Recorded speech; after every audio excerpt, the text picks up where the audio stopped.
Welcome back to Amaravati వంటలు. ఈరోజు మన వీడియో వచ్చేసి రవ్వ లడ్డూలండి. మొన్న లడ్డూలు చేయించాను కదండి, లడ్డూలు జంతికలు అయ్యమ్మ పాప కోసం చేశానండి, కాలేజీలోకి కావాలని. అంటే ఈరోజు మళ్ళీ బాబుకి రేపు 31st కదా, స్కూల్లోకి కావాలి, మాకు ఫంక్షన్ ఉంది మమ్మీ అని చెప్పేసి స్కూల్ నుంచి వచ్చినాక అడిగాడు. అప్పటికప్పుడు ఏం చేయాలా తెలియక రవ్వ లడ్డూలు అయితే ప్రిపేర్ చేస్తున్నాను. నేనైతే కేజీ రవ్వ తీసుకున్నానండి. పావు కేజీ కన్నా కొంచెం తక్కువ ఎండు కొబ్బరి తీసుకొని అది బాగా నేతిలో వేయించేసి మొత్తం గ్రైండర్ చేసేసి పొడి దీంట్లో వేసేసుకున్నాను. ఇగోండి డ్రై ఫ్రూట్స్ కూడా ఇలా వేసేసుకున్నాను. నేను కేజీకి వచ్చేసరికి 30 కేజీకి పంచదార అయితే తక్కువగా తీసుకున్నానండి. ఇదిగోండి మొత్తం నేతిలో బాగా వేయించేసి ఇలా అయితే రెడీ చేశాను.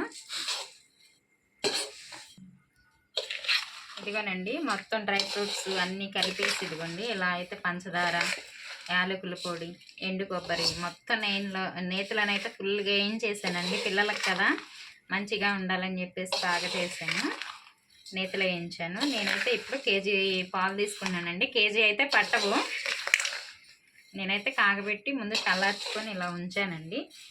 రవ్వ లడ్డూలు చేయడం చాలా ఈజీ ఫ్రెండ్స్. మామూలుగా అయితే దాన్ని ఏదో ప్రాసెస్ అనుకుంటారు, అలా ఏం కాదు, చాలా తొందరగా చేసేసుకోవచ్చు, సింపుల్గా అయిపోతుంది. రవ్వ అయితే పూర్తిగా పాలలో నాననిచ్చండి. పాలు పోసినాక 1 గంట ఇట్లా వదిలేసేయండి. పాలు అయితే ఇదిగోండి పోస్తున్నాను నేను.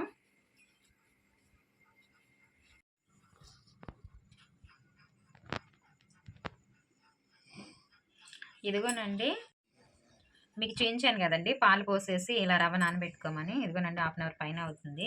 మీకు టైం ఉంటే కనుక గంట 1/2 అవర్ అలా నానబెట్టుకోండి, లేదు అంటే ఒక 10 నిమిషాలు నాననిచ్చేసి ఇలా పెట్టుకోండి. ఇదిగోండి ఇలా నానిపోయింది చూసారా రవ్వ అంతా. ఎప్పుడైనా పాలలో రవ్వ నానితే చాలా టేస్ట్ వస్తుందండి. ఇది ఇలా నానబెట్టుకొని మొత్తం ఇలా తిప్పేసుకొని లడ్డు చేయండి. కొంచెం వాటర్ దగ్గర పెట్టుకొని చేసేయండి. ఇదిగోండి ఇలా అనుకొని మొత్తం కదిపేసేయండి ఇట్లా పూర్తిగా. నేను కేజీ పాలు తీసుకున్నాను కానీ నాకు కేజీ అయితే పట్టలేదండి. తగ్గబట్టిగా చూసుకొని కలుపుకోండి మీరు. ఇట్లా పంచదార కూడా మీరు టేస్ట్ మీ తీపికి తగ్గట్టు మీరు చూసి వేసుకోండి. మేమైతే కొంచెం తక్కువే తింటాము, అందుట్లో పిల్లలు కదా పంచదార అని చెప్పేసి తగ్గించాను నేను. టైం ఉంటే బెల్లంతోనే చేసేదాన్ని, అంత టైం లేదు. ఇట్లా ఒకసారి అంతా కదిపేసుకోండి. ఇదండి మీకు మొత్తం ఇట్లా కలిపేసుకున్నాం కదా. కలిపేసుకున్నాక ఇది ఒక్కొక్కటి కొంచెం కొంచెం ఇలా తీసుకొని లడ్లు ఇలా చేసేసుకొని పెట్టుకుంటామేనండి. ఒక్కొక్కటి ఇట్లా చక్కగా డ్రై ఫ్రూట్స్ అన్నీ మొత్తం కలగలుపుకున్నాం కదా. ఇది మనం ఇలా తీసి పెట్టుకున్నాడు.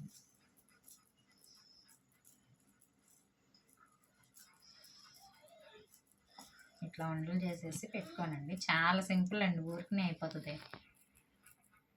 మనం బయట కొనుక్కొచ్చి పంపించే కన్నా ఇలా ఇంట్లో చేసి పంపించుకోవటం, ఇంట్లో అప్పుడప్పుడు ఇలా చేయటం, పిల్లలకి పెట్టుకుంటూ ఉంటే మంచిదండి. ఒకసారి మీరు కూడా ట్రై చేయండి.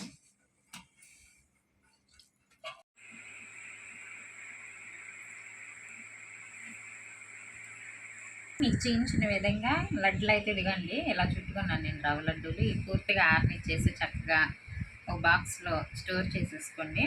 చూడండి దాదాపుగా కేజీకి మనకి ఎన్ని లడ్డులు వచ్చినాయో, దగ్గర 70 లడ్డుల దాకా వచ్చినాయండి.